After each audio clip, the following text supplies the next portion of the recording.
So learners, today we will discuss about the depreciation.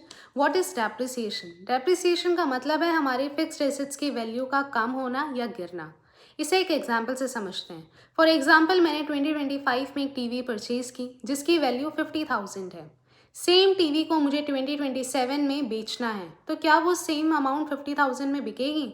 नहीं, क्योंकि अब उसकी डिमांड शायद कम हो गई होगी या बहुत से रीजंस होंगे. क्या ऐसे रीजंस हैं वो हम डिस्कस करते हैं. इसके मेन 3 कारण होते हैं. पहला, normal wear and tear. Normal wear and tear का मतलब क्या है? जब हम किसी चीज़ को बार बार यूज़ करते हैं तो उसकी प्रोडक्टिव कैपेसिटी कम होती रहती है.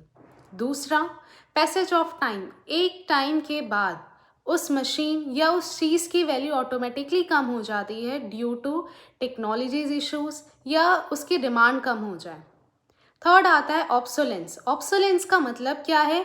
किसी भी चीज़ के यूज़ को या इस्तेमाल को रोक देना. इसके 2 तरीके होते हैं, 2 टाइप्स होते हैं. पहला एक्सपेक्टेड ऑब्सोलेसेंस और दूसरा अनएक्सपेक्टेड ऑब्सोलेसेंस. एक्सपेक्टेड ऑब्सोलेसेंस क्या होता है? जो नाम से ही समझ में आ रहा है, एक्सपेक्टेड है. सपोज मेरी एक मशीनरी है जो कि कलरफुल पेन्स बनाती है. उसकी डिमांड मार्केट में बहुत ज़्यादा है. समहाउ नेक्स्ट ईयर ऐसा हुआ कि कलरफुल पेन्स की डिमांड घट गई और अब मार्केट में कुकीज़ या बिस्किट्स की डिमांड बहुत ज़्यादा बढ़ गई, जिसके लिए मैंने बिस्किट्स और कुकीज़ का काम स्टार्ट किया और उसके लिए मैंने दूसरी मशीनरी परचेज़ की. तो जो मेरी पहली मशीन थी उसका मैंने यूज़ या इस्तेमाल रोक दिया है, जिसकी वजह से उसकी वैल्यू गिर जाएगी. अब वो मशीन भले ही 10,000 में बिके, 5,000 में बिके, मैं उसे लॉस में बेच दूंगी क्योंकि अब उसका यूज़ मार्केट में नहीं है.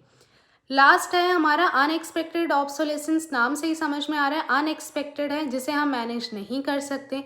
अब मैं अपनी मशीनरी का यूज़ क्यों रोकूंगी?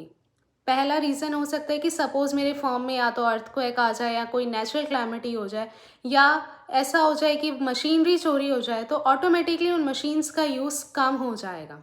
इसीलिए हम अनएक्सपेक्टेड ऑब्सोलेसेंस को कैपिटल लॉस भी कहते हैं. डेप्रिसिएशन निकालने का फॉर्मूला क्या है? Gross value equals to net value plus depreciation. Thank you everyone.